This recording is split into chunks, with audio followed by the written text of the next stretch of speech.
भक्तों, हर हर महादेव। रामायण पाठ्यक्रम में आइए चौपाइयों का गायन करें, उनका भावार्थ समझें।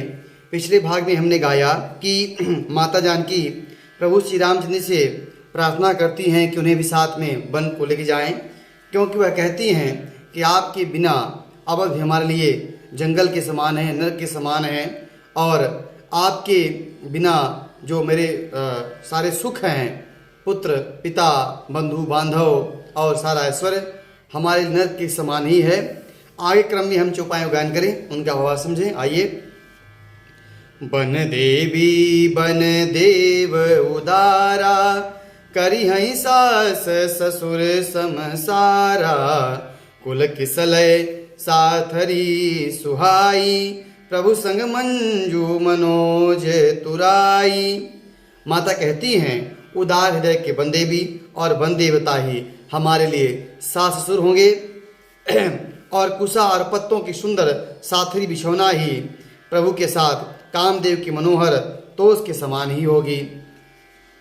कुंद मूल फल अमीय आहारू, अवध सौद सत सरीस पहारू, छिन छिन प्रभु पद कमल बिलो की, रही हूँ मुदित दिवस जिमी को की। कंदमूल फल और कंदमूल जो फल हैं वह अमृत के समान आहार होंगे। वन के पहाड़ ही अयोध्या के सैकड़ों राज महलों के समान होंगे। मैं क्षण क्षण प्रभु की चरण कमलों को देखकर मन में आनंदित रहूंगी, जैसे दिन में चकवी रहती है। बन दुखनाथ कहे बहु तेरे, भय विषाद परिताप घनेरे, प्रभु वियोग लवलेश समाना, सब मिली हो ही न कृपा निधाना। माता कहती हैं कि स्वामी ने आपने बहुत प्रकार के कष्ट जंगल के बताए हैं, वन के कष्ट बताए हैं कि वन में अनेक प्रकार से कष्ट होंगे, लेकिन वह कष्ट आपके वियोग के लिए वियोग से लवलेश मात्र है, वियोग की तुलना में बहुत कम है। अस जिय जानी सुजान शिरोमणि, ले संग मोहि छाड़िय जनी, बिनती बहुत करो का स्वामी, करुणामय उर अंतर जामी। जैसा ऐसा जी में जानकर हे सुजान शिरोमणि, आप मुझे आप साथ में ले लीजिए, यहाँ मत छोड़िए। मैं आपसे अधिक विनती क्या करूं, आप करुणामय हैं और आप सबके हृदय की बात को जानने वाले हैं। माता जानकी इस प्रकार से प्रभु श्री रामचंद्र से विनती कर रही हैं कि उन्हें भी साथ में वन ले चलें, अयोध्या में न छोड़ें। राखी अवध जो अवध लगी, रहत न जनी हई प्राण, दीन बंधु सुंदर सुखद शील स्नेह निधान। हे दीन बंधु, हे सुंदर सुख देने वाले, हे शील और प्रेम के भंडार, यदि आप 14 वर्ष तक अयोध्या में रखते हैं तो जान लीजिए कि मेरे प्राण नहीं बचेंगे। मोहि मग चलत न होई हारी, छिन छिन चरण सरोज निहारी, सब ही भांति पिय सेवा करी हों, मार्ग जनित सकल श्रम हरि हों। क्षण क्षण मैं आपके चरण कमलों को देखूंगी और ऐसा करने से मुझे मेरे मार्ग की जो थकावट है वह दूर हो जाएगी। हे प्रीतम, मैं सभी प्रकार से आपकी सेवा करूंगी और मार्ग चलने से होने वाली सारी थकावट को मैं आपकी दूर कर दूंगी। पाय पखारी बैठ तरु छाही, करी हूँ बाऊ बुदित मन माही, श्रम करस रहित श्रम कन सहित, श्याम तनु देखे, कह दुख समहूँ प्राणपति पेखे। मैं आपके पैर धोकर पेड़ों की छाया में बैठकर मन से प्रसन्न होकर हवा करूंगी। पसीनों की बूंदों सहित श्याम शरीर को देखकर प्राणपति के दर्शन करते ही दुख के लिए मुझे अवकाश ही कहाँ मिलेगा। सम मही तन तरु पल्लव दासी, पाय पलोटी सब निशिदासी, बार बाद मृदु मूर्ति जोही, लागी तात बयारिन मोही। समतल भूमि पर घास और पेड़ों के पत्ते बिछाकर यह दासी रात भर आपके चरण दबाएगी। बार बार आपको कोमल मूर्ति देखकर मुझे गर्म हवा भी नहीं लगेगी।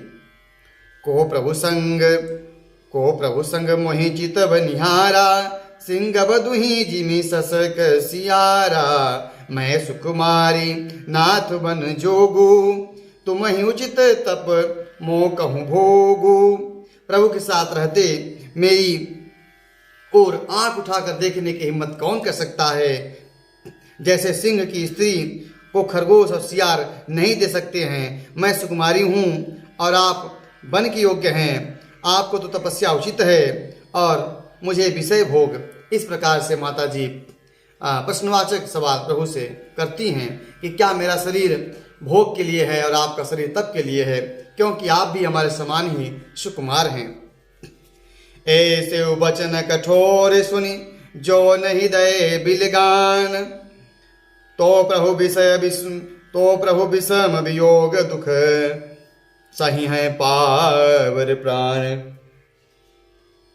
ऐसे कठोर वचन सुनकर भी मेरा हृदय न फटा तो हे प्रभु, मालूम होता है कि पामर प्राण आपके वियोग का भीषण दुख सहेंगे।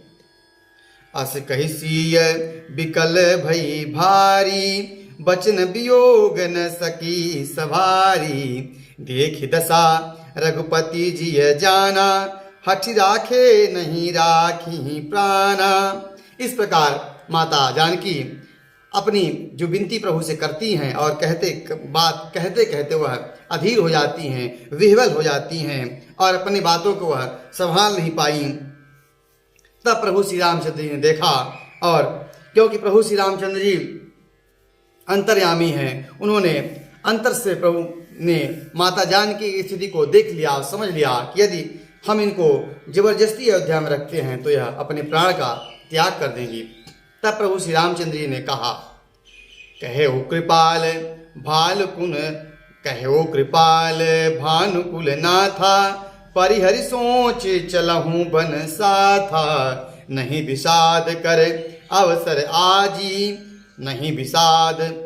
अवसर आजू, बेगी करहूँ बन गवन समाजू। तब प्रभु श्री रामचंद्र जी ने माता जानकी से कहा कि परिहर सोच का त्याग कर मेरे साथ बनकर चलो। आज विषाद करने का समय नहीं है, तुरंत बन जाने की तैयारी करो। इस प्रकार माता जानकी से प्रभु श्री रामचंद्र जी ने कहा।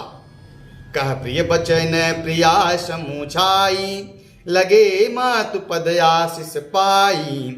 बेगी प्रजा दुख मेटब आई, जननी निठुर बिसरी जन जाई। फिर श्री रामचंद्र ने प्रिय वचन कहकर माता को समझाया। फिर माता के पैरों में लगकर आशीर्वाद प्राप्त किया अपनी माता कौशल्या से, और माता कौशल्या ने कहा, बेटा जल्दी लौट कर आना और प्रजा के दुख को मिटाना, और यह निठुर माता तुम्हें भूल न जाए। इस प्रकार माता कहती हैं। फिर ही दशा विधि बहुरी की मोरी, देखी हूँ नयन मनोहर जोरी। सुदिन सुघरी तात कब हुई ही, जननी जियत बदन विधु जोई। हे विधाता, क्या मेरी दशा फिर पलटेगी? क्या मैं अपने नेत्रों से इस मनोहर जोड़ी को देख पाऊंगी? हे पुत्र, वह सुंदर दिन और शुभ घड़ी कब होगी जब तुम्हारी जननी जीते जी तुम्हारा चांद सा मुखड़ा फिर देखेंगी। बहुरी बच्चे कही लालू कही, बहुरी बच्चे कही लालू कही। रघुपति रघुबर तात, कवहीं बोलाई लगाए हिय। हरसी निरखी हूँ गात।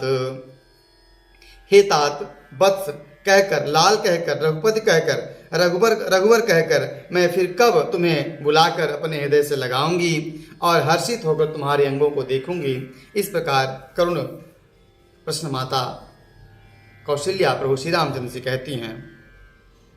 लखि स्नेह कातरी महतारी, बचन न आव बिकल भई भारी।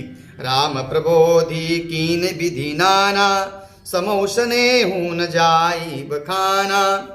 यह देखकर कि माता अधीर हो रही हैं और इतनी अधिक व्याकुल हैं कि मुंह से वचन नहीं निकल रहा है।